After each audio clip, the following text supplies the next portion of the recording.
Nararamdaman mo ba na para bang ikaw ay wala ng halaga sa kanya?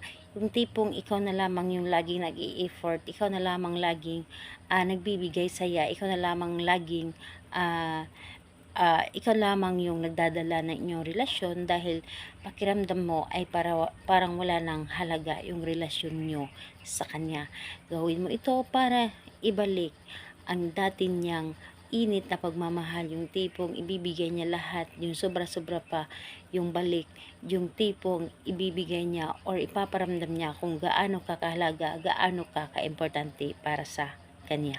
Hello mga guys, kumusta kayo? Panibagong araw, panibagong video na naman tayo. And sa araw na ito, isa na naman video ang aking tuturo sa inyo ng simpleng gabay o simpleng pamamaraan na makakatulong sa atin. At bago ang lahat, gusto ko lang mag-disclaimer sa mga taong hindi naniniwala at hindi gusto ang mga kagaya nitong video. Please skip this video and maghanap kayo ng videos na gustong gusto nyo dahil ang video na ito ay para lamang ito sa mga taong naniniwala and gusto mag-try.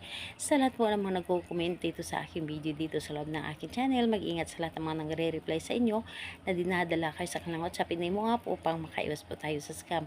Ngayon ituturo ko sa inyo paano nga ba ipaparamdam muli ng inyong partner kung gaano ka kaimportante, gaano ka kahalaga sa buhay niya. Yung tipong takot siya na mawala ka sa kanya.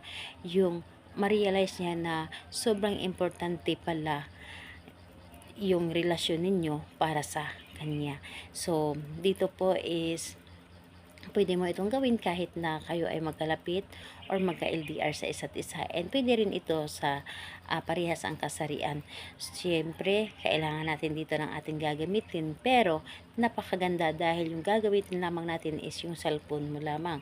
Yung cellphone mo lamang or larawan niya yung nakapotocopy. Dahil dito is kung wala kang larawan niya na nakapotocopy, kumuha ka na lamang ng larawan niya na nasa social media niya at isave mo sa inyong photos.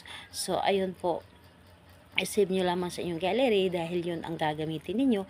And siguraduhin po ninyo na yung larawan niya na kukunin nyo is yung malinaw na para bang kaharap or para bang tumitingin siya sa inyo. So, yun ang kunin po ninyo. So, kapag meron na kayong larawan niya, syempre, kailangan mo lang sa inyong sarili na gustong-gusto mo itong gawin. Buo dapat ang inyong loob, tiwala at naniniwala sa paggawa nito. It's hindi ka nagdududa dapat sa inyong dapat na gawin. So, ayun, kung ready ka na, pwede mo na itong simulan sa gabi bago ka matulog or kahit hindi ka pa matulog. Basta't naramdaman ninyo or sa tingin ninyo pa tahimik ang paligid, yung tipong wala makakadistract sa inyo, wala makakaistorbo sa inyo, kunin ninyo ang inyong cellphone or di kaya yung larawan ng inyong target and titigan mo lamang ito. Titigan mo ito ng mga ilang segundo at yung ipaparamdam ninyo kung gaano ninyo siya kamahal, gaano mo siya or gaano siya kaimportante sa buhay mo. Dahil kung ano yung nararamdaman ninyo, yun ay ipapasa ninyo para yun ang maramdaman niya na sobra pala na importante ka sa kanya.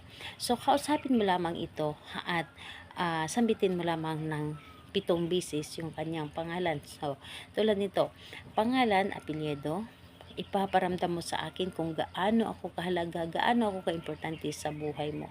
Pangalan, apelyido, ipaparamdam mo sa akin kung gaano ako kahalaga, kung gaano ako kaimportante sa buhay mo.